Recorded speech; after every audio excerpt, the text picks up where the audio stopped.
Aloha, everybody. It's Monday, May 22nd, or Tuesday, May 23rd, depending on where you are. I'm sitting off to the side of my screen, I noticed, because I'm making room for Jory. She's supposed to come down here any minute now, but it's raining, so she might be waiting till the rain pauses. And I'm feeling excited about you being here and us continuing our exploration today about how to use these skills. Today is the part of a series that we started earlier in the month, which is called something like, what do I do if? And so we're trying to create the foundational skills so that you don't have to ask a trainer this question, what do I do if? And then you fill in the blank with whatever your conflict situation is. Our aim during this series is to be able to give you the skills so that you know how to handle whatever comes after the blank, what do I do if? So that's what we're working on right now. And we'll continue with that today. And we'll do it the way we usually do it, which is a series of different practices and then opportunities to connect here in the large group and opportunities to do small group work as well. We tried to mix it up, make it as interactive as possible. And we start with what we call a self-connection exercise. And after we do that, that's a chance for you to practice nonviolent communication just with yourself. And after we do that, then there'll be a chance for you to go to breakout rooms and then to connect with each other about what the exercise was like for you. So that's the plan. And then after that, there'll be a little bit of a lesson.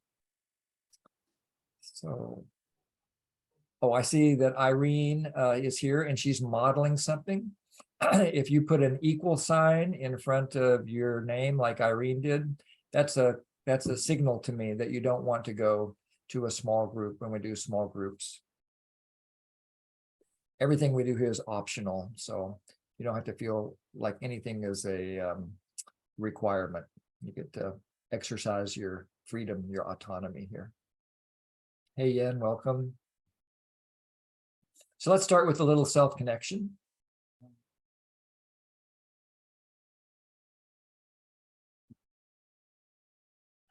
Just start by noticing what's actually happening right now in your environment. Just notice. You can just look around your environment.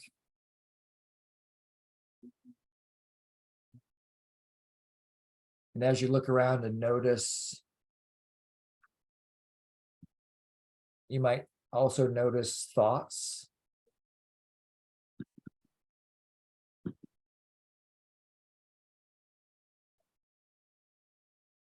Just as you just keep looking around, let your eyes relax and go wherever they want to go. You can kind of open up your focus a little bit and soften your gaze. And just take in your environment.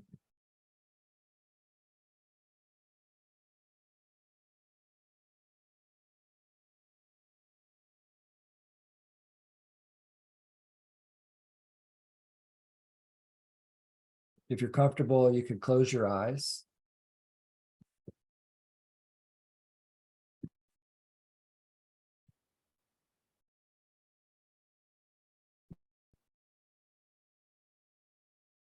And while your eyes are closed, notice what happens just through the act of closing your eyes.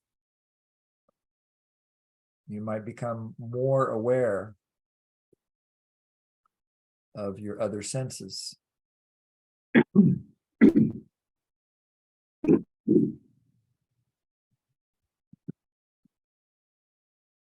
might be aware of what you hear with more clarity.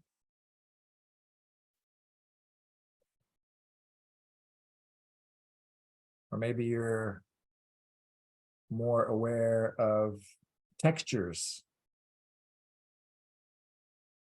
what your skin is touching.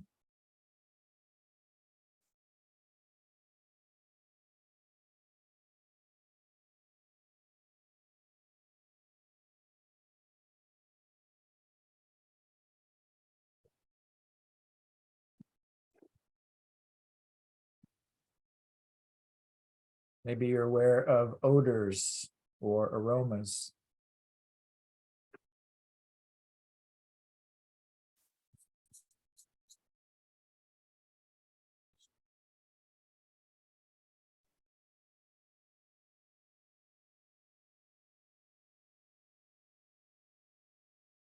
Then bring attention to your body, to the sensations that you notice in your body.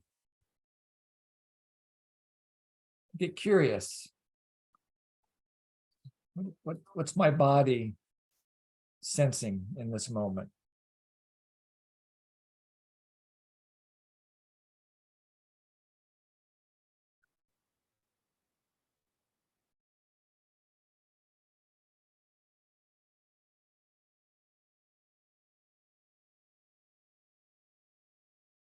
And as you might just do a scan of your body from head to toe or toe to head or whatever direction you want to go, and just give some empathy to these sensations that you notice.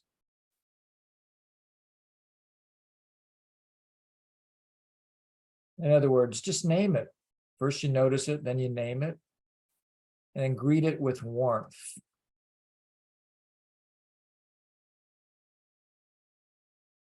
Just be present for yourself with a sense of self-empathy.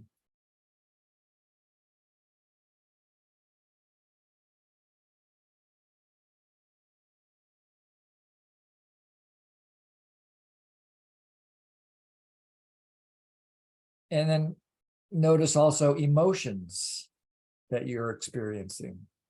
Emotions and sensations rise and fall like waves on the ocean.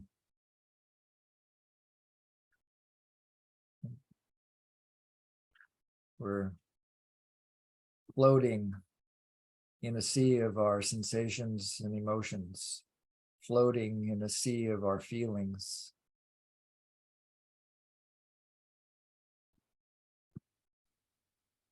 What are you noticing?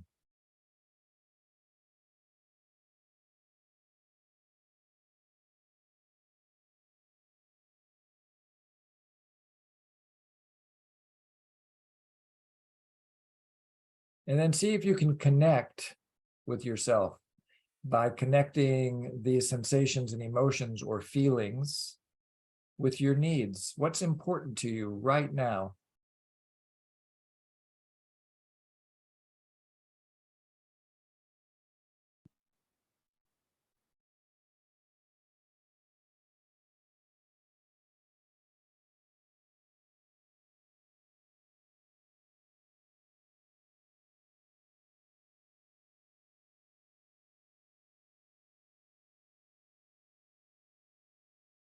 When you find your needs,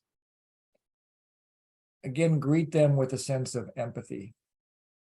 Oh, you might even say a real gentle sentence to yourself that sounds something like that. Oh, Jim, you're here for contribution. Or, oh, Jim, learning is important to you. What's it about for you? What would you like to acknowledge for yourself in terms of your own needs?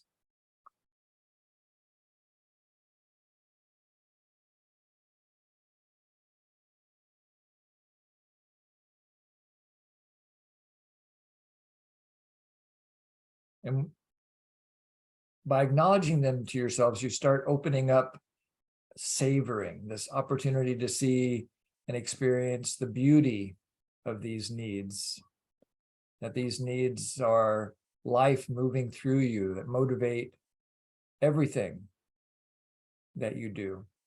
Every behavior that you have is motivated by one of these beautiful needs. And the more we befriend our needs, the more we can enter into a flow of giving and receiving.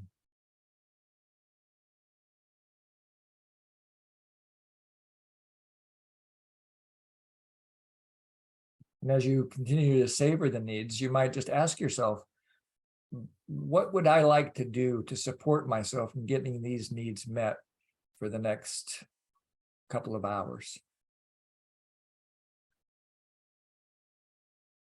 What could I ask of myself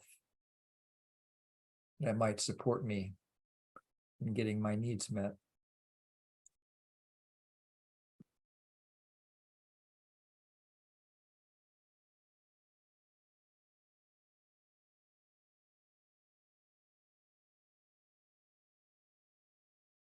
And as a final step in the exercise, if your eyes have been closed, you can open them if you want to. And finish by looking at us, looking at the community that's gathered. While my eyes were closed, about our community grew by about 25%. It's always fun for me. Feeling very grateful that you're all here. I've made small groups for you. They're pretty much random. I did make one group for all the people that have an equal sign in front of their name. There's no expectation that you do anything in that small group. It's just a place to park you while we have this experience in small groups for other folks. The groups will be, they're set for 11 minutes with a final minute to finish. Excuse me. So that's about 4 minutes per person. And the idea is that you just check in with each other, that you say how you're feeling when it's your turn to speak, in any response or reaction you had to the self-connection exercise, or anything else that's important for you to say. And we will return here in 12 minutes to continue our exploration together. Here we go.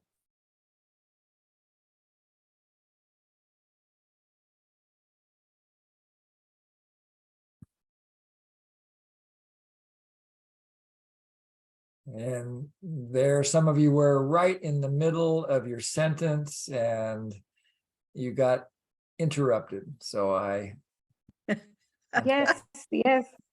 This actually, Jim, I'm wondering if there are 3 people in the sharing for this first check. I feel like somehow maybe 2 more minutes. Well, that's what happened a couple weeks ago. That's what happened a couple weeks ago. And so I added 2 more minutes. And so now they're 2 more minutes longer than they used to be. So, I mean, we could just get together and forget about the teaching, and we could just hang out in the small groups. That'd probably be the most valuable thing we could do anyways, just to hang out. So, yeah. But yeah, the next group will be longer, I hope. There's lots of chance to be in small groups today, if things go according to plan. Yeah, so I regret that it doesn't seem like enough sometimes. Excuse me, Rob? Yeah, our little group really met my need for emotional depth. We really got into things pretty quickly. It was about family matters, especially daughters, and wow, I know a lot of times you say, keep it light, simple examples, but we went for it, and it was kind of fulfilling to be, with talking about core stuff. So yeah. Yeah, I'm really glad to hear that. Yeah, that you had a sense of really just being able to share deeply and connect deeply. Mm-hmm. Yeah. Thanks, Rob. Love hearing that. Carolyn? Yeah, hi. So I was just wanted to say this was the most fun group I've been in of all the weeks I've done it. And so it was kind of it was lovely. We had 5 of us really, with Dawn and Beth joining us a little bit late, and we had a variety of people who had been doing MBC with you for a long time, and then people like me who were newer, and we got time to share where we're all from, and then we had time to say a little bit about how we felt and what needs were there. And it was all actually quite different from Rob's experience, I guess. It was very lighthearted. So I just felt very good leaving with that group. Sounds like, left to, yeah, it sounds like it was satisfying and it met needs for connection and fun for you. yes, thank you, Jim. Exactly. And maybe variety too, novelty to have a range of different skill levels. That's the thing I love about this whole group is the range. We get everybody from certified trainers here to candidates to people who are just showing up to some NVC event for the very first time. So I love that. Isabel? Hi, Jim. Thank you.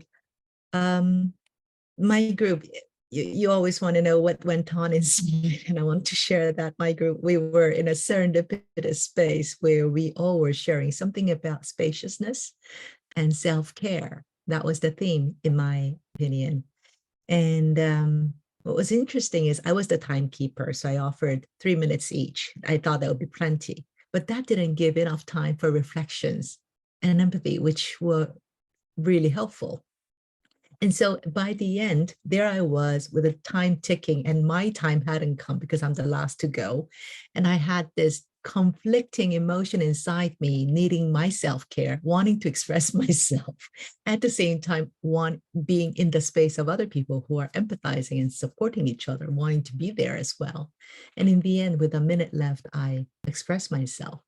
And so my heart is still beating because I went against my typical way, because my typical way is keep the harmony, let everybody express. And it's not as though I don't understand, but I just wanted to celebrate and share that reality of never enough time and courage that it took me to express my needs. Thank you.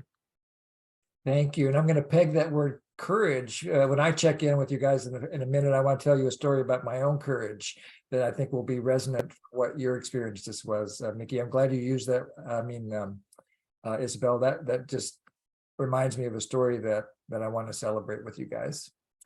David?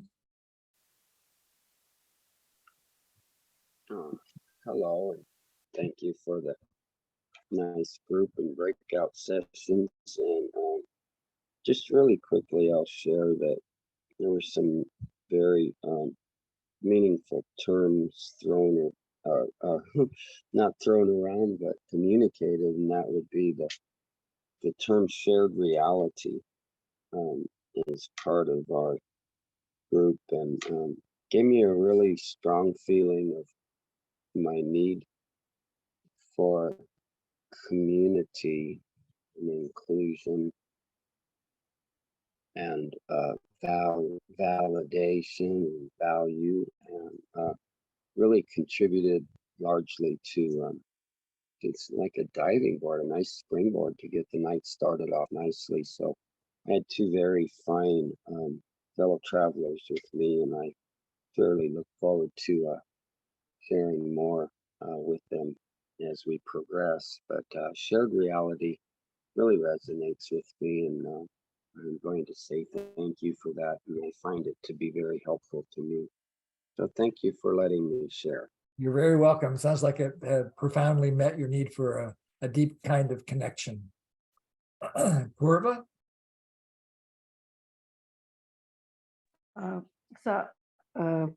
David and Fifi were in my group, and it was beautiful because David mentioned something, and I wrote that down, that he doesn't ask, how are you doing to people, and he says, how are you feeling?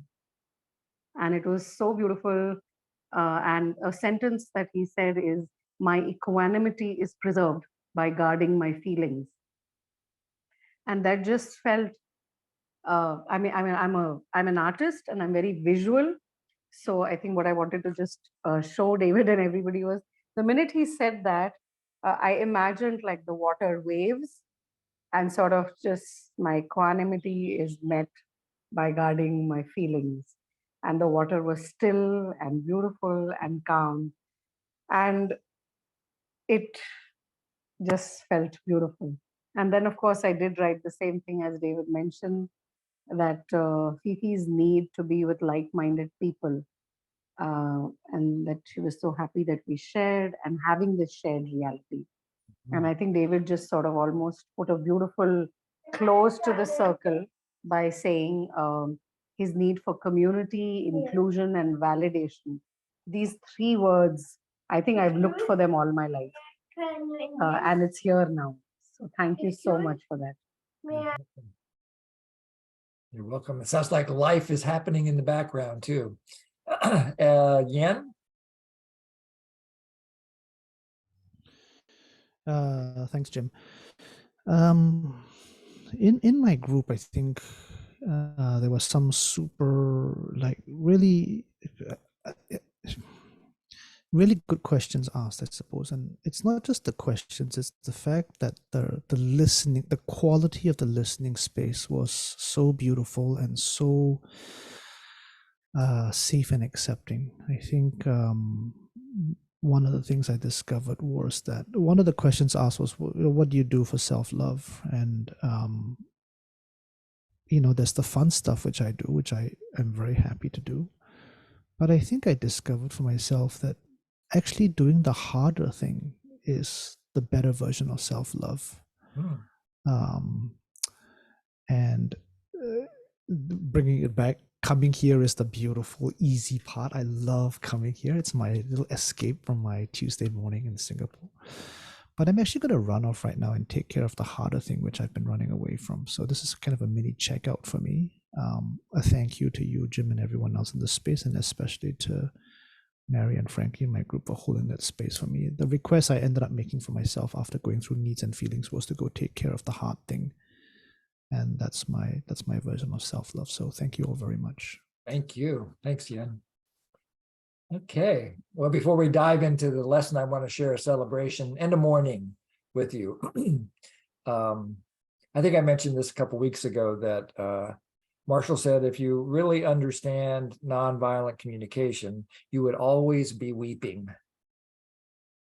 You're either weeping for joy because of a need that's been satisfied, or you're weeping in mourning because of a need unsatisfied. And so I had a direct experience of that this week. Our next door neighbor, so context is that we live in this, what's called an agricultural subdivision in Maui, which means that all the lots are pretty big and we live in a rainforest. So there's just been lots of jungle. And so for the last, I don't know, maybe 5-7 years, I couldn't even see my neighbor's house. I couldn't see the street that's out in front of our house. It was all kind of, we were kind of nestled in this little valley with lots of bamboo and other trees. And our neighbor got the idea that it would be great for them to just tear all that life down. And so they've been working on this now for a couple of weeks, or maybe even a couple of months. It seems to be coming in waves, chainsaws and tractors. And then they get everything cut down and they make these big piles that used to be living habitat for the life that lives in the jungle. And there's these big piles, and then they brought these machines that would eat the piles and turn it into sawdust immediately. So the accumulation of hundreds of years of jungle growth gobbled up in moments. So this is stimulating a lot of mourning in me, and I'm kind of paralyzed.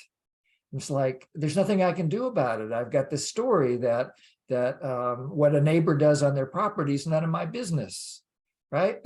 That's domination system talking right there, right? That's a belief that got installed in me because I grew up in a capitalist society that thinks that people can own the land. And so I kind of noticed that I was behaving that way. And I named it for myself, and I got empathy from friends, and I kind of came to a place of more inner peace. Okay, well, this is just what's happening. Then I was sitting on the porch, and they started cutting these trees down again. I couldn't stand it anymore. And so I actually got on the phone and I called my neighbor, and I kind of screamed at what's called screaming in giraffe. I kind of slowly built some connection, ended up having a personal conversation with her, and we came to an agreement, and she stopped cutting the rainforest down, saving a little corner of her property in a wild state. It happens to be, I didn't realize it, but was the part of the property that really protected the view from the street. So our house remains hidden, at least from the main part of the street. This was an unexpected benefit of my honesty, but I really liked how it happened.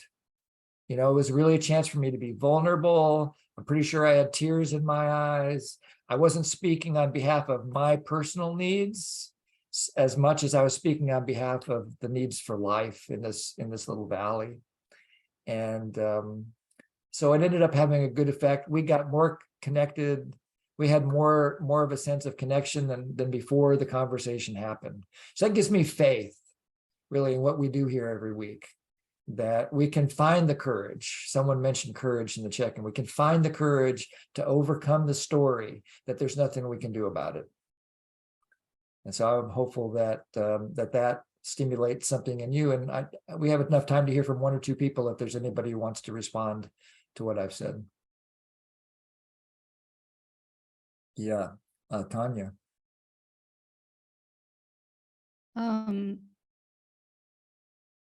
What I heard was you. I heard was in what you were saying was that you noticed a education that you no longer wanted to hold, and that allowed you an expansion of life and to go and protect life. And what a delight that was. And you were able to do it through NVC, to be able to connect and make a request that was heard and responded to. And so it was a win-win.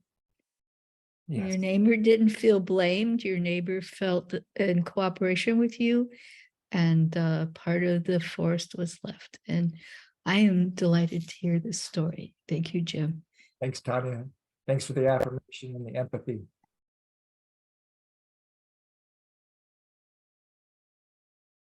Anybody else have anything you want to say before we dive into the rest of it? Yeah, Purva. Yeah, I think I just want to add to the minute you shared that part, that you made that call and she stopped cutting. My heart just sank in so much joy and a lot of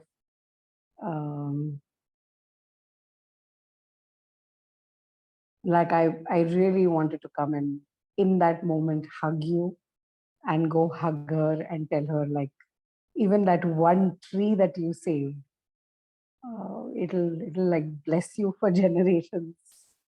Yeah. It was very profound and powerful. And I think it's coming back to let me know, Jim, when that's a good chance to do. I did the session with Sudha in India here, and it's really connecting all the dots of the power of asking. And it's just coming back to me over and over and over in the past 4, 5, 6 weeks now, that every time I have asked, I have received. And every time I have hesitated to ask, it's pretty much been always like, oh, damn, I could have just asked. Maximum, there would have been a no, but I needed to at least ask. Yeah. So I would like to share 2 very, very beautiful stories, which are to do with both NVC practitioners and the power of asking. Thank you. Thank you, Purva. And Sarah Joy. Thank you for sharing your morning and celebration. And I just want to say it's, I think, really helpful to hear what, just the process that you went through. And I can really relate to that. And at some point, I might have shut down and not, tried to speak up, and just, hearing it was hard and you did it is, can be inspiring. And I also heard a story earlier in group from Tanya that was a celebration, and I don't know if she's willing to share it with the larger group, but I think it was so meaningful to me. I'm just going to ask if she wants to. It's not a long story, but it's really powerful, and I think the celebrations are helpful because sometimes it takes a long time to learn, and you can actually, I feel it benefited from hearing a transition that was made from something that she mentioned in her story. That was really powerful to Yeah, me. thank you. Yeah. So, well, Tanya, did you want to share something? Yes. So today, I went back to the local state prison after being absent for 3 years and taught 2 classes in MVC. And one of the men who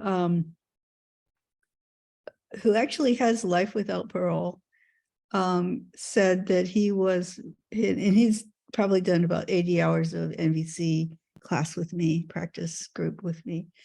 And he said that he is going to see about reaching out and making amends with his victims or with the survivors of his victim. And this was a big change because in the past he'd said to me multiple times that he was glad that he killed the person he killed and he would do it again in a heartbeat. So so he was telling that today in the MVC group and attributed directly to him spending as much time learning MVC as Well, let's just take a moment to take that in, huh?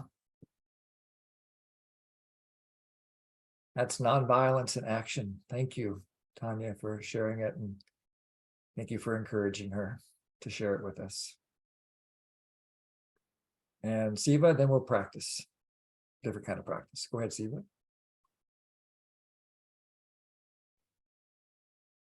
I think the power is not in the asking. Power is in the quality of listening. Yeah, that's an important piece. And we're going to explore both today, you know, because you're actually pointing to Steve, you're really pointing to the whole heart of the matter, which is the purpose, as Marshall defined it, for nonviolent communication, which is all about quality. Specifically, he said that the purpose of nonviolent communication is about creating a quality of connection that inspires compassionate giving and receiving. And so, yeah. I want to tell a story that is also illustrative. So yesterday, I went to what I've noticed politically is democracy is declining all over the world. This is deeply, deeply troubling. So yesterday I went to a rally that was called about the declining democracy in Israel. And there's a woman that I know who came up to me very, very, very sad. And I hugged her and she cried. And she said, all my life, I have looked to Israel as the hope for a shared society. And then later, when I came home, I received an email from her thanking me for just being so warm and accepting. And then another incident, I saw a woman with 2 Israeli flags. And I said to her, what is it that you would like to say? I came here to listen. So I think the emphasis needs to be on the commitment to listening to somebody else's part. A wonderful segue for today, Siva, because our topic is empathy. And so I'll slip you that $20 bill during the next break for doing the preview there. Because yes, the empathy part, the listening part is critical to this nonviolent communication process. And so I want to guide you through a written process that will lead to the next opportunity for you to connect in your small group. That is that I think this came to me as an intuition. I asked my inner wise guy, what's the gentlest way that might exist to introduce empathy, or the listening part of nonviolent communication? And this practice is what came out. So the first thing is to practice with yourself, to get ready to do the rest of the practice with yourself. And it has to do with what Marshall called spiritual clarity, and what Jory and I nickname the 0 step. So first, just get clear right now on your intention before doing this exercise. It doesn't take long. And then you're just answering the question, why do I want to do the exercise with Jim right now? What's the why for you?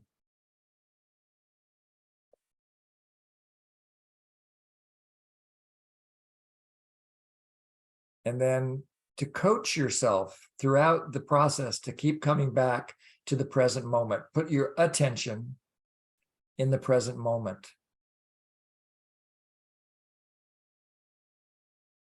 And then do the best you can to be open to learning something here about yourself and about empathy. And then think about something that someone did that made life more wonderful for you. Think of a gift of some sort that you received. So my example is very alive in that my neighbor was willing to talk and change her plan about her yard. So make it a crystal clear observation. Just describe a specific gift that someone gave you and write it down if you're willing.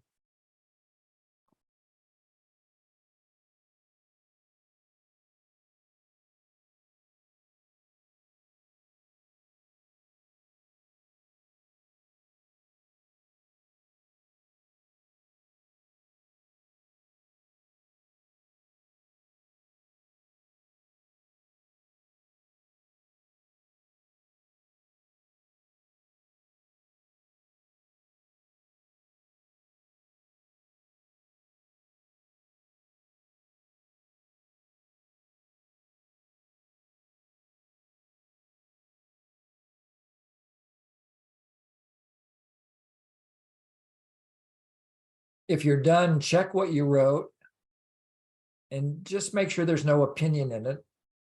So I didn't say anything about how my wonderful neighbor or I didn't have any evaluation or judgment. I just said the facts. My neighbor and I had a conversation and she changed her plans about her yard.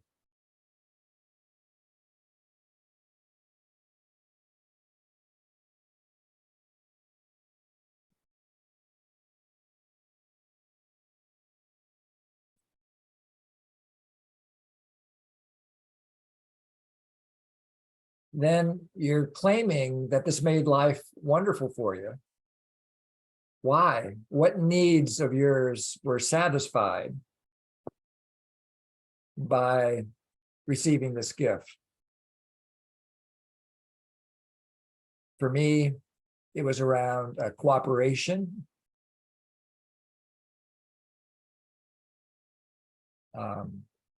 connection, beauty,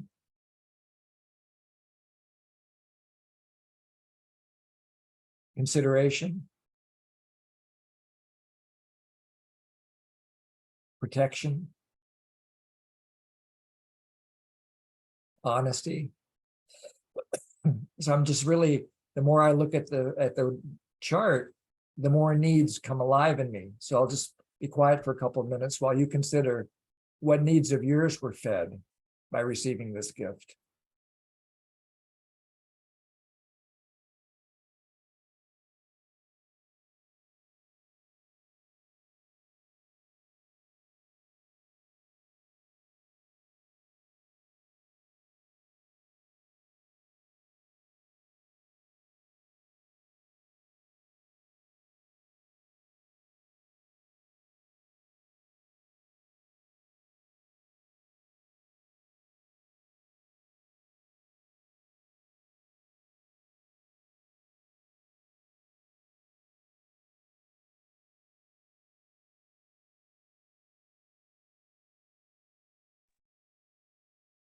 Then check your body right now. How do you feel right now in your body as you notice receiving this nutrition from someone?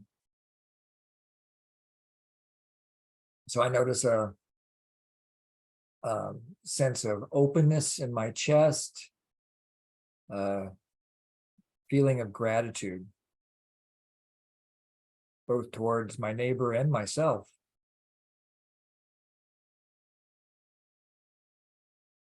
What feelings come alive in you?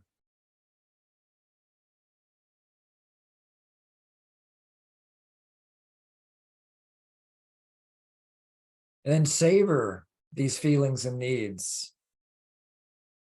Let it, what I mean by savoring is let it register in your nervous system. Let it be like an anchor to create a memory of abundance. Allow yourself to take it in. Somebody gave you a gift. You received a gift, whether they gave it to you on purpose or not. You received a gift.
So now make a guess about what feelings and needs motivated the other person to give you this gift.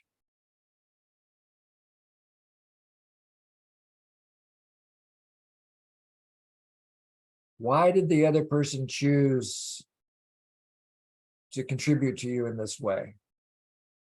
This is your chance to kind of climb into their experience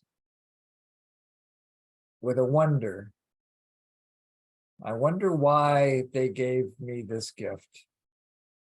But you're doing it from their point of view. So in my case, when I think about my neighbor first agreeing to talk with me, I'm guessing she agreed to talk with me because connection's important to her, having a sense of cooperation in our neighborhood is important to her.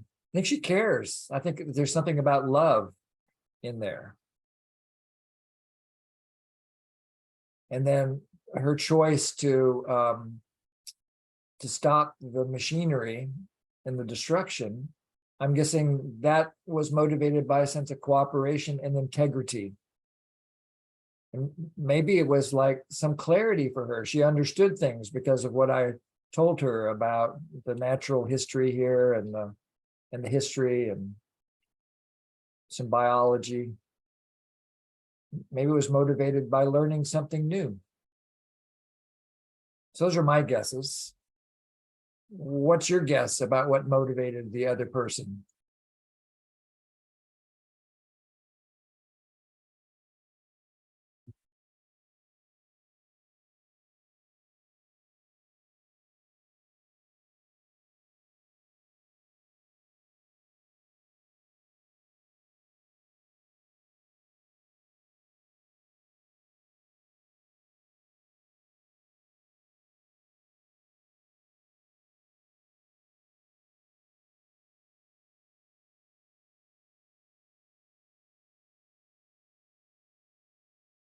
What happens in your heart and in your experience right now as you realize that the other person was motivated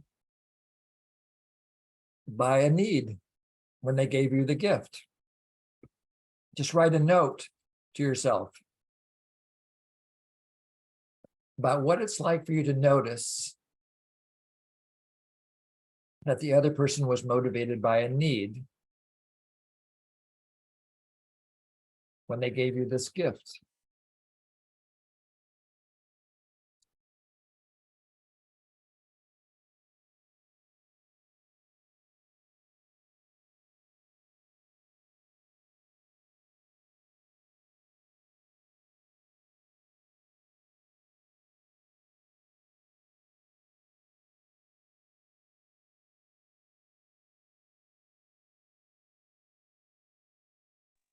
Jim, is the question, Sure. the other person was motivated by a need to give you this gift.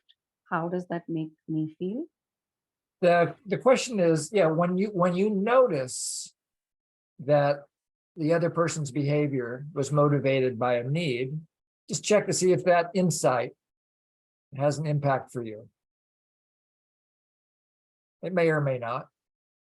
It may just be like, oh, of course they were motivated by a need. Or maybe it's like, oh, all right. I hadn't thought of that. Just notice what it's like for you.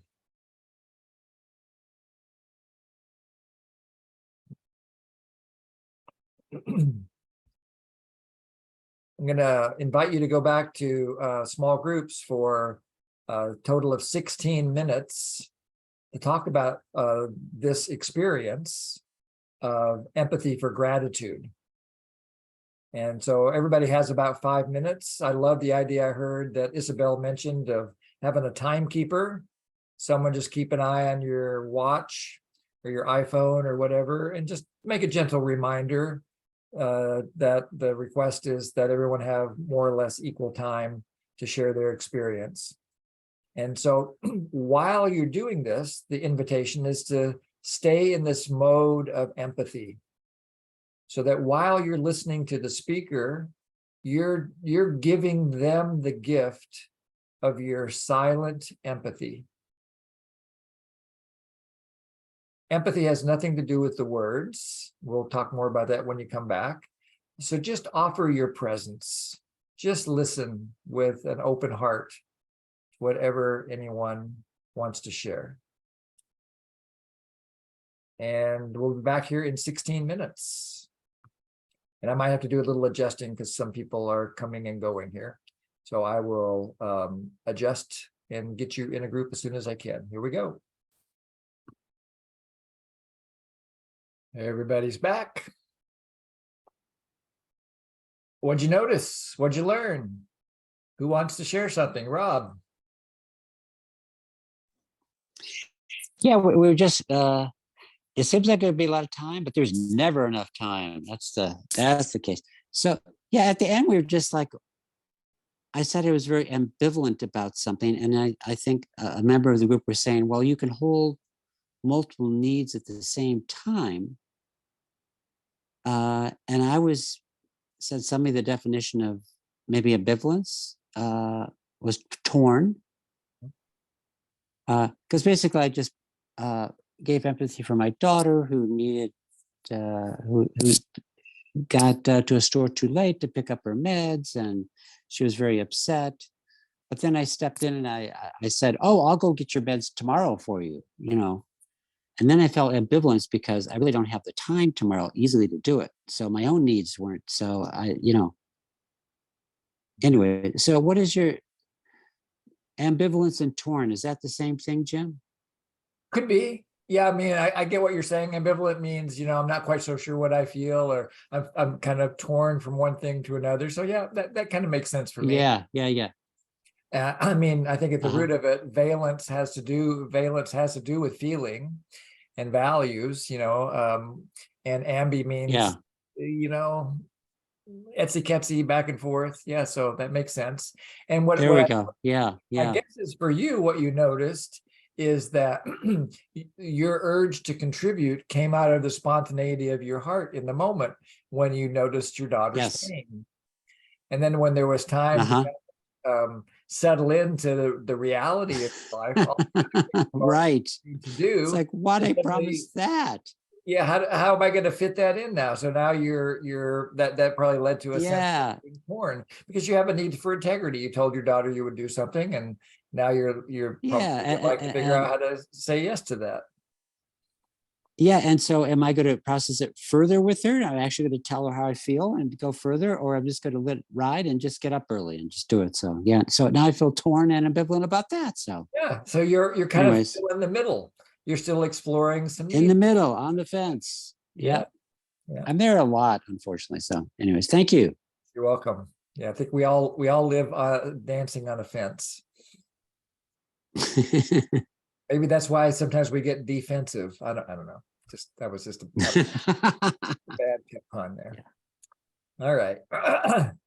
Thanks, Rob. Anybody else want to share anything about what you learned in your small group or in this practice?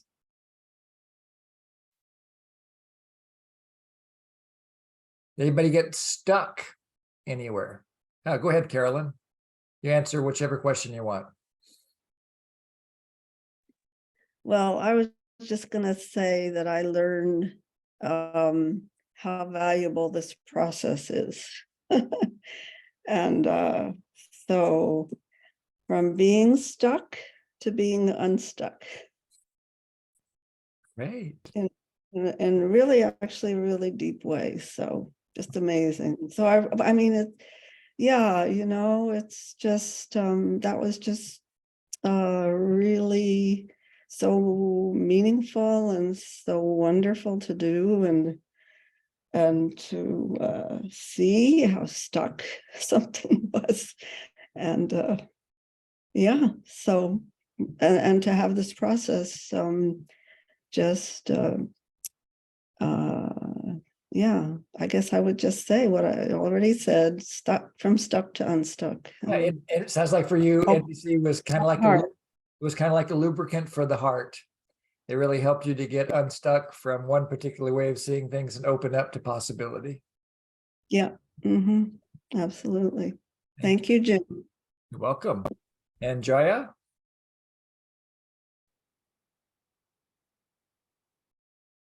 Looks like Jaya might be frozen. So we'll come back to her. Jay? Jay, can you unmute yourself? Can you hear me now? Yeah. Jim? Yeah, Jaya, go ahead. You might need to turn your camera off because we seem to have a bad connection. You could try turning your camera there. Maybe that'll help. But now you're on mute, so you need to unmute yourself. There you go. No, not hearing you, Jaya. So maybe I can come back to you in a minute, or maybe you can type it in the chat because you're not coming through. Yeah, sure. Sure. Jay? Me? Yeah. Okay. You asked, how do you think the person who gave me that gift felt when he gave it to me? Yeah. Well, I have had an experience 6 years ago. I was given the gift of being asked to join a board of directors for the Retirees Association and become treasurer. well, that turned out to be a very wonderful experience for me. I felt I could easily find all kinds of needs that were met, especially in the category of connection and acceptance and appreciation and so on. Now it's 6 years later, and I'm 85, and it's time to pass that job on. And I've actually asked somebody to become the next treasurer, and he accepted, and he seemed pleased, and I was pleased. But I can't put a name on why it was that what sort of need that satisfied me by giving that job to him. I can think of a need of the group. The board needed somebody else. So maybe, could it be, Jay, that your need is contribution? You want to contribute to the well-being of the board? Yeah. Okay, So that helps. that could be it. Yeah, okay. Well, we made a guess. I guessed right. All right. Is that complete, Jay? Yeah. Yeah. Purva?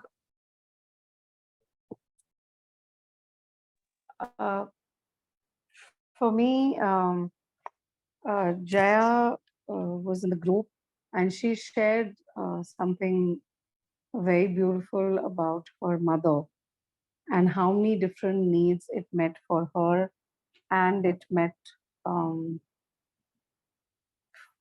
mean, for her mother and for herself. And I was celebrating that I've also been with my mother for the past 3 months here, and I'm a single parent. So I've been going out and working, and she's been taking care of my daughter, and the food has been ready. So it was very, very, it was very similar. And I said, I really do want to face-to-face thank her about it. That, do you know how many needs you're helping meet for me and for yourself? And then the other thing that I shared was what was very profound for me in this whole process was your last bit of the question, that how do you notice what it must have felt for the other person? That what motivated them to do this? So I shared that if I flipped a conversation, as in I made that my first question, every time anybody speaks to me or says something to me, and instead of the judgment, if I can just see what is motivating them to say this to me or behave like this with me, then I will immediately, going to our last session, I will downstay, like Janet had said. So that was very powerful. Wow. That I would just flip the whole process around. Wow. Wow. That's such great feedback for me, because that was my hope, that at least one person would have that experience today, that you would get the insight that you just shared, that everybody, when somebody opens their mouth to say something to you, it's because they've got a need. If somebody starts tearing down the trees on their own property, they've got a need. And that changes everything for me. It gets me out of my judging head and into my heart. So thank you for celebrating that with me, Purva. And yeah, Jim, I just do want to complete that. Just 2 days ago, there was an experience where I told a friend I have to go for a trip in the coming month, and I need to raise some funds for that. And I just put it out there. I said, please feel free to say no, but if you're open to contribute something, please do. And then this friend responded saying, Purva, I think you're a very strong mother and blah, blah, blah. And I feel deeply that, and this is a very Indian thing more, that it's not a great thing to ask for money and you need to be self-sufficient. So this person said, I'm not judging you, but I believe in you and you're a strong person. And I would really love for you to not ask. for the money. I'm still going to contribute. So then I took my 2 days to settle in into my answer. And I had almost said, oh, I agree. Yeah, I think I should not ask. And I started questioning myself. And then after 2 days, I responded by saying, thank you for not judging. Thank you for sending me your observation. But in this moment, I do have a need. It will give me a sense of ease, peace, lots of things. And I'm okay to ask for it. And I don't want to feel guilty about asking for it. So to which also that person understood my need and sort of responded with a heart, saying, okay, thank you for sharing that. And it was important to share that with that person, that what is my need behind it. So thank you. Thank you. Yeah, kind of a preview of next week's class there. Thanks, Purva. Elspeth? It's very funny that I come after this because I had an experience today that was so different from anything I had before. I was going through the stages of the exercise and feeling really comfortable and feeling so thankful to get in touch with the feeling of warmth and abundance and gratitude for having those feelings met. And then the very last question, when I gave myself some space to feel what it was like to know that that person was meeting their own need, and that how life affirming that is, I suddenly collapsed into this terrible feeling of hurt and I wrote down the words, incredibly lonely and very mistrusting, and a feeling that I don't count this with a family member. And then I had a whole lot of judgments come up, like they're very selfish and self-involved and they have a lack of integrity, and it's just and it was so shocking for me to have that the very deep feelings, and then also recognize some of the thinking around that, because I don't think that's how I normally consider. I've often felt a lot of gratitude to that person for that particular thing that they do for me. And I think as I really felt into that, I felt like a very deep kind of inner child wound. Like it was a very early feeling in me, quite a kind of immature kind of desperation to it that was very different from the calm kind of reasonableness that I had been stepping my way through as I used my kind of frontal brain. And then it felt like a very deep kind of primal reactive a very deep wound. And so I'm shocked and I'm very intrigued and curious, and I wanted to share about it because I don't know, just to throw that into the mix of our humanity, that sometimes a circumstantial experience may tap into something really, really deep in our psyche or some unresolved human experience. So yeah, how wonderful kind of that you noticed that. Honoring that. How wonderful that you noticed that, even though it might have been painful to notice. Now you're like reaping the benefit of this quality of self-awareness. And I'm guessing there's also a layer of self-acceptance that, oh yes, that there's this inner child in you, this tender young part that needs tender, loving care in this relationship. Yeah, wonderful. Yeah. Thanks for sharing it, Elspeth. Is that complete? Yes. Yep. Maybe actually one more thing. It was with a parent, and so I guess as we get to adulthood, we kind of become more equal with parents. And then I guess it was just such a direct felt experience today of feeling as a child. Whereas I guess usually when we try and address those historical things, it's kind of from an adult space of looking back or something. So it felt valuable to me to feel the aliveness of that. And I suppose it reminds me that that could be easily triggered day to day without me even being aware of it. And so it gives me access to something in a way I feel a lot safer with, because it was such a direct experience. I feel safe with the truth of that rather than the mental process as an adult looking back or something. Oh, yeah, just taking that in. Thanks, Elspeth. Let me read what Jaya said, and then we'll finish up with Lisa. Jaya said, thank you, Jim. Experienced a moment of tears of sweet pain and celebration at the same time. Experienced my cup brim up with compassion and some remorse in how I miss out on celebrating the other. I celebrated it now and could sense the web of life dance around me. Grateful. Thanks for sharing your giraffe poetry with us, Jaya. Really appreciate that. Lisa?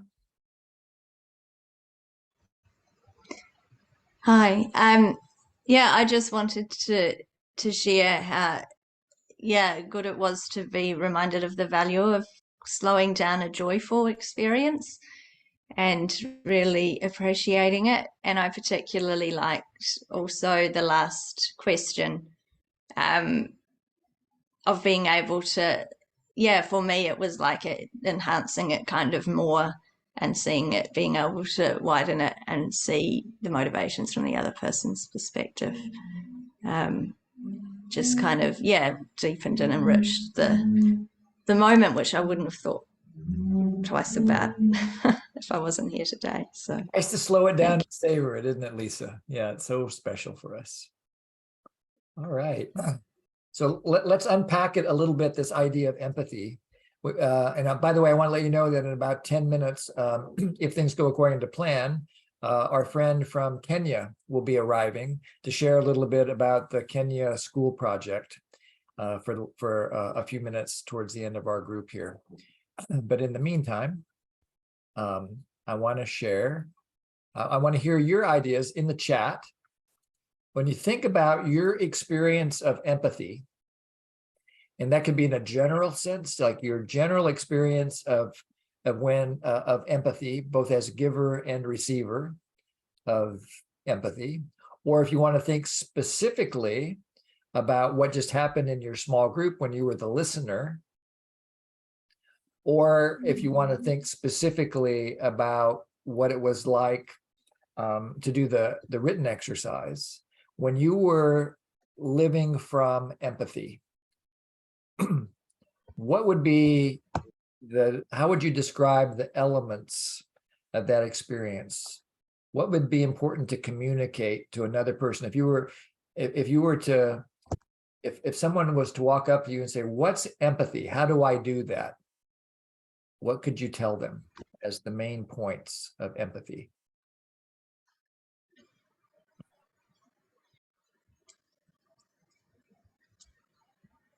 To speak from your own experience, how do you know that you're giving or receiving empathy? What do you notice in your body or in the world or in your heart?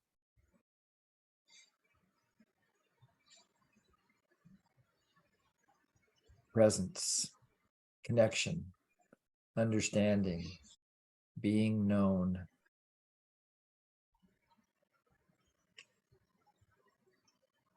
No judgment while listening or being listened to.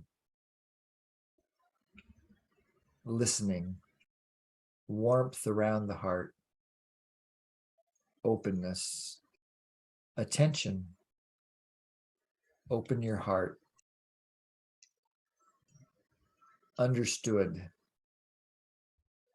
It truly is that the space between us becomes alive. It's very present and very rich and very connected in a sense of unity. Be present.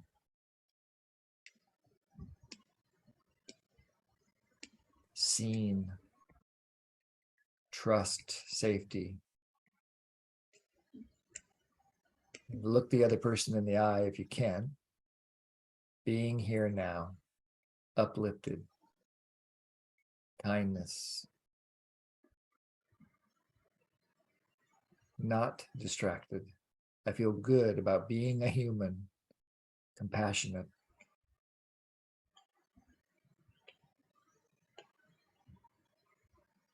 Being open to being vulnerable. In my body. Yeah. So Jory and I were with Marshall Rosenberg once, and we had him all to ourselves. I was a young NVC student at the time, maybe a less than a year old, maybe at the most a 2-year-old. And so we had Marshall stuck in the car with us for a 2-hour drive. And so I decided to take advantage of this special opportunity to have like some private time with Marshall. And I asked him this question: what are the elements of empathy? And this is what he told me. I want to share it with you. And I think you've already answered it pretty well, but he figured out how to do it in 3 words. Marshall was a master of brevity. So number 1 was space. Giving the other person space to explore their own experience. It's like coming into a big room that doesn't, it's like a big dance studio or something. There's nothing in it other than the space to move and flow. So we can do that. We can kind of create this heart space of being open to receive another person's experience. Second would be presence. Many of your things that were written in the chat pointed to presence. And I believe it was either Carl Rogers or Marshall, I can't remember exactly who said that, but that our presence is the greatest gift that we can give another human being. And this means that we don't have an agenda. We don't have any intention to try to fix things or cheer somebody up or correct them. We're just present with the other person. This goes to being in a non-judgmental space, at least with no moral judgments. My value judgments may be coming up very alive in me. Excuse me. And then the final element that Marshall identified was focus. Focus on what? Focus on the other person. Maybe it's through eye contact, although in some cultures you would never look somebody in the eye if you wanted to give them a safe experience of empathy. It would be considered in that particular culture rude. And in some situations, people are just too tender to make eye contact. So it's not focus with the eyes, but focus with the heart, focusing on observations, feelings, needs, and requests. That's all we need to pay attention to. We don't need to try to track the story. We don't have to try to memorize what happened. We don't have to memorize the other person's feelings or needs. We just focus on their heart, on the heart of their experience. And we wonder what's alive in them. Now, inevitably, because we're human and we have our own luggage, we might get triggered ourselves. And so what do we do in that case? I asked Marshall. He says he imagines he builds a little shelf. And he puts the shelf behind him in his imagination.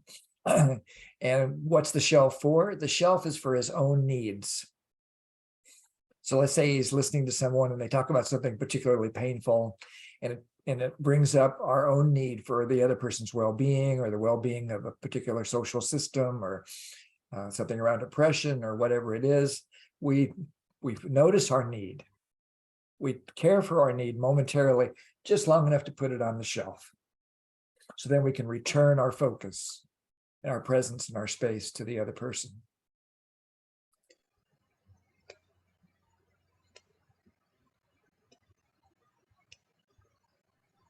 And that works when we can kind of make a loving deal with ourselves, that we will get it off the shelf at our next opportunity. So let's just say I'm listening to somebody and some old pain comes up about, because what they're telling me about reminds me of some old pain in my life. So I put that old pain on my shelf. Then when the call is over, I go get empathy for that old pain, either for myself with self-empathy, or I call Frankie, or write an email to a friend or set up an appointment or some strategy to make sure that I address these needs so they don't get stacked.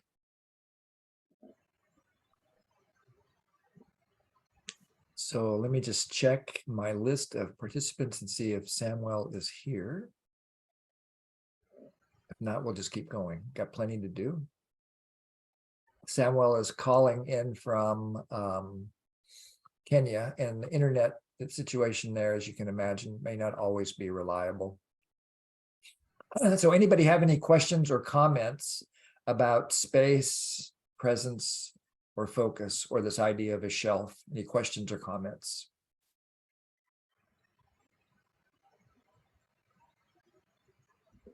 I have a question about how often you give yourself empathy like that. Like,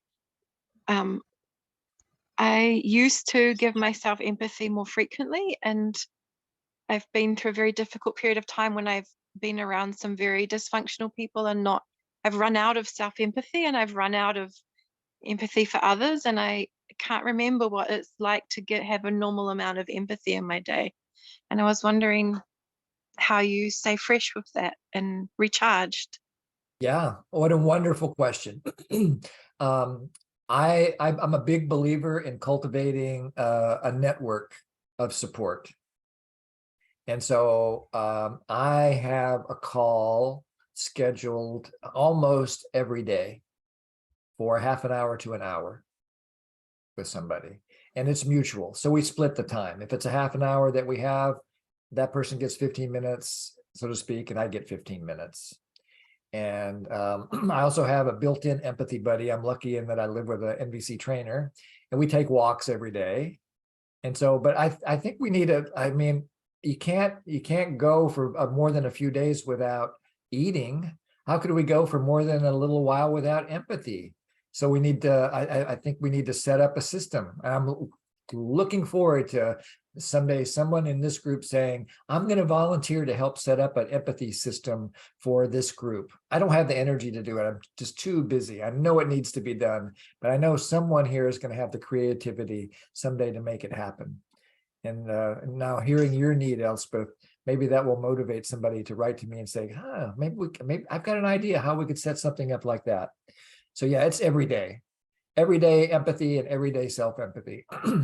And if all that seems completely undoable, then the thing that I think is the thing that can help us the most is a gratitude journal.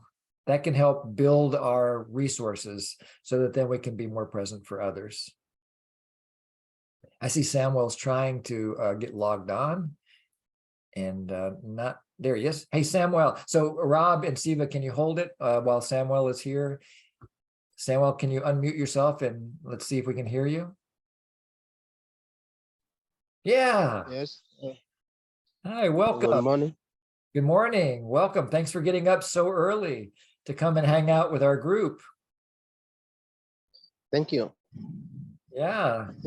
So this group knows, most of the people were here a couple of weeks ago when Kirsten was here talking about your dream of an NVC school in Kenya. And I wonder if you would just like to share a little bit about your vision for this school and what needs motivate you to come here and share about it with us today. Okay, thank you. As you have said, I'm Samuel. I'm from Kenya, a place called Rusinga Island. I'm also a trainer, NVC.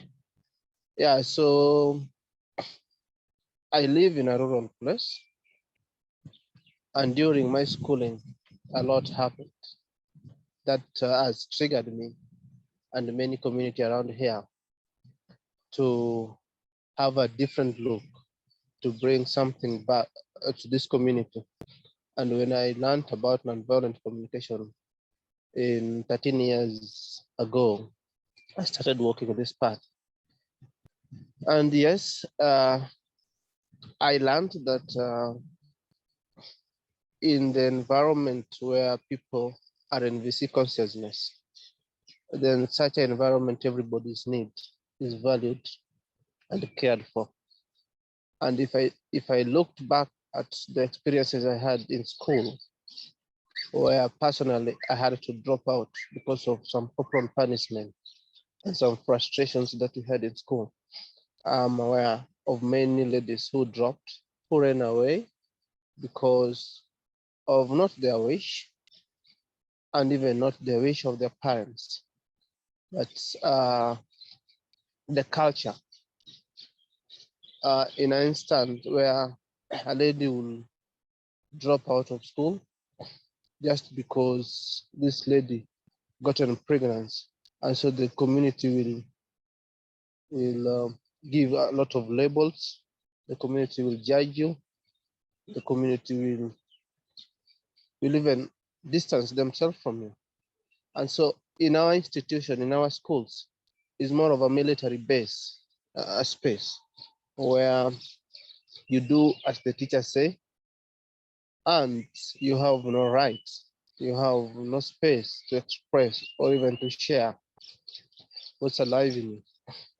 As I've said, this is an island, and we are surrounded by fishing beaches, the local fishing beaches. And we have a very funny practice here called sex for fish.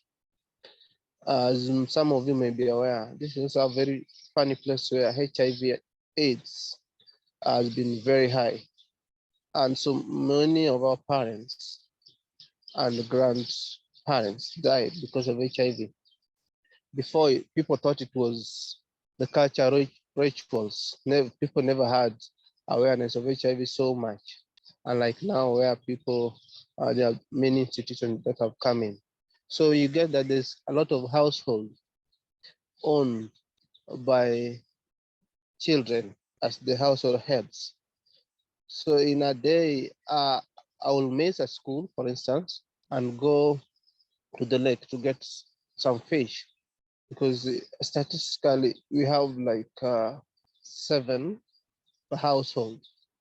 So one will drop out of school to care for the rest. And in return, when you go to school, most ladies face it very hard here, because when they step out, for them to get a fish to come and feed the other siblings, in many occasions, they change this fish for sex. That is when they can get a living. And our teachers here doesn't care. They don't have that urge. They don't have that that space to listen to us and to listen to even the ladies. Even boys steps out to go and fish, not because of their wishes, but because they want to earn a living. So this triggered me that can we have a different space, as much as we earn and get our education, but then we have another space where youths and this school dropouts and those who are faced with different challenges can get education at the same time. Their needs can be understood and they can be seen like any other human being. So this is a space where this is the main reason as to why I thought, with this NVC consciousness that I have, and with the fact that I've stepped in for all these years, let us do something different. Yeah. And if it can bring a smile even to one child, then for me and many people around here, I'll be glad, and I will say I've contributed something positive to bring more peace into this world. Yeah, thank you. Thank you, Samuel. I'm really touched by the story you shared with us and your vision. Sounds like you're doing everything in your power to create the world that you'd like to choose to live in. And you see that building a school for the next generation of children on Rusinga Island is one step in building that world for all children in Kenya, that this could even be a model that could be learned from, so that other people who are interested in an alternative to the violence that can happen in the schools. So thank you very much. Thank you very much as well for giving us this space to share what is alive in us around having this dream to come up with this school. Yeah. Well, thank you for sharing it with us. I hope you'll come back and share more with us as we're going to be talking to you until, off and on over the course of the next few weeks as we raise money for this school, using this practice group as one of the ways that we're doing it. Our aim is to raise at least $6,000 or so, if I remember right, in order to get the first phase of the classroom going. And then there'll be some more money needed later, but we want to get the first phase done first so that this school can be open by January. And so if you are moved like I am to support Samuel and his efforts, then you can donate money directly to the Center for Nonviolent Communication, and just let them know that the money is for the NVC school project in Kenya. And the reason you might want to do that is because if you're an American citizen, you might be able to get a tax deduction for that kind of a gift. So here in the chat is the link for how to donate money to the Center for Nonviolent Communication. If you don't care about a tax break, then you can just PayPal me the money, and I'll make sure that it gets on to Samuel through Kirsten. Not only will I make sure that he gets the money that you send, but I'll match the money that you share. Jory and I are lucky enough that we're retired now and we have some savings. And so if you guys, if at the end of this practice group, something here has moved you and you want to donate, and let's just say that you want to donate $25, Jory and I will pitch in another $25. So your gift to Samuel and his kids will be $50. So we'll double everything. And I'm working on finding some other donors. I've got a meeting on Sunday with another donor. And I'm hoping that, hoping that we can get more matching donations as well.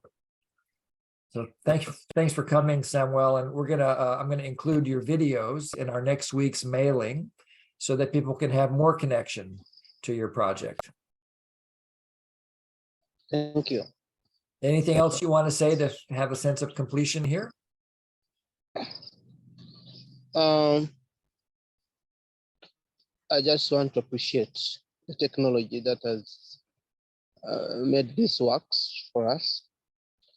And equally, I want to appreciate both the locals who are not present here, who are very alive in my heart, and the international community who have come up to see this dream come true, and also Center for Nonviolent Communication. For some of the trainers who managed to be in this highland and gave us this wonderful fruit. I just say thank you, and may all of you be blessed.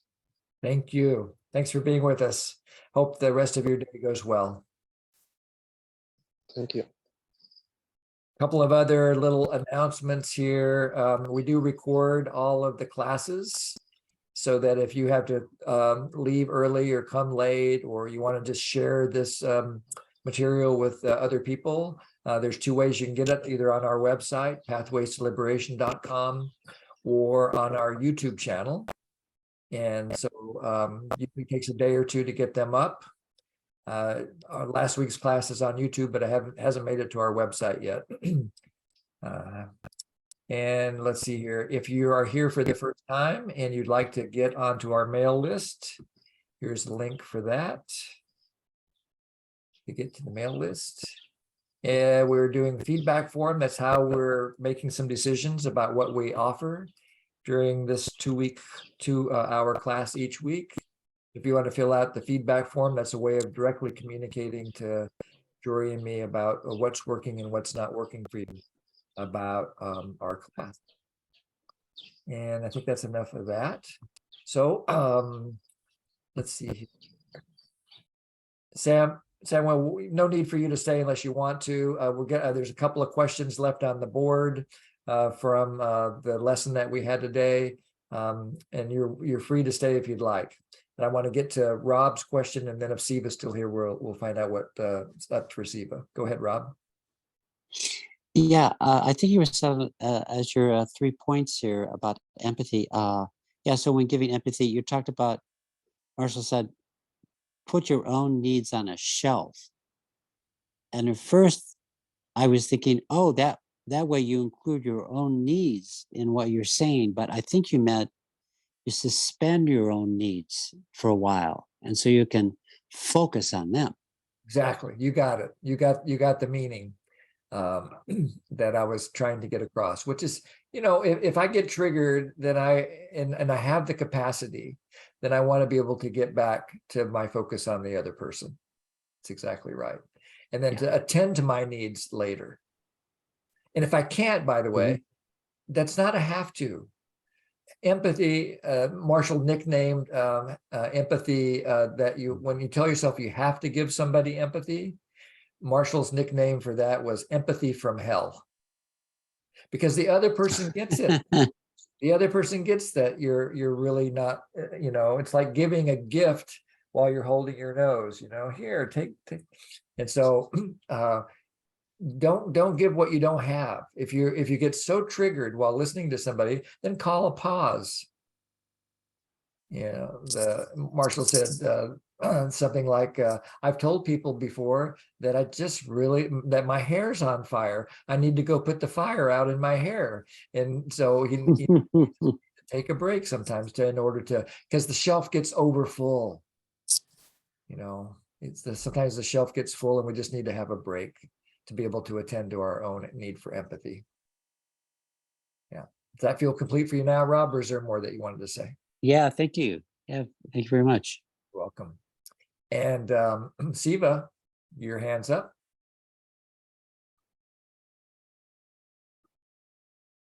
Same topic, but I have what I think are better words, and that is simply not doing now.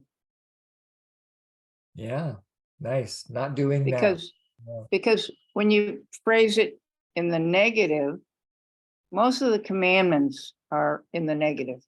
Yeah. There's one that is in the positive, and that is remember the Sabbath and keep it holy.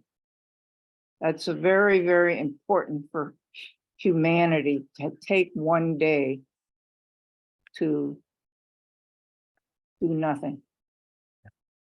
Yeah, so but not doing now, the now, like you said, the now could extend forever. Yeah. It's not something you have to do. It's you say, I'm not going to do it now. It opens up the possibility of, well, maybe it could be done later, or maybe not, or does it, because problems get solved all by themselves. Sometimes they do, that's right. Sometimes we just need to get out of the way. Right. Yeah, thanks, Siva. Purva? Jim, I had a request which was personal. Is it possible for you to just stay on for an extra 5 minutes? I don't know if that's possible today. I have something that I've got to get to, Purva, but if you write to me, then I'll see if I can respond. And if you can come early, if it's possible, I know you have to get up really early to come to this class, but if you can come early next week, I always arrive 15 minutes early to have and can do something with you then. Right. Okay, does that work for you? Thank you. Yeah. Yeah, it was something very present in the moment. Okay. Which I needed to deal with. Okay. Thank you. All right, everybody. I think that wraps it up for today.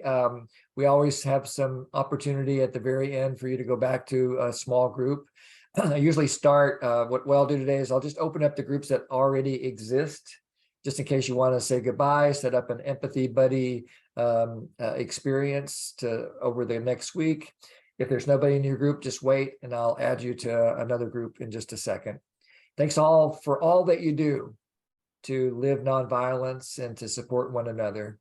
And and Sarah Joy, I'll try to meet your request in just a second, and then I'll see if I can let you know. All right, everybody, aloha.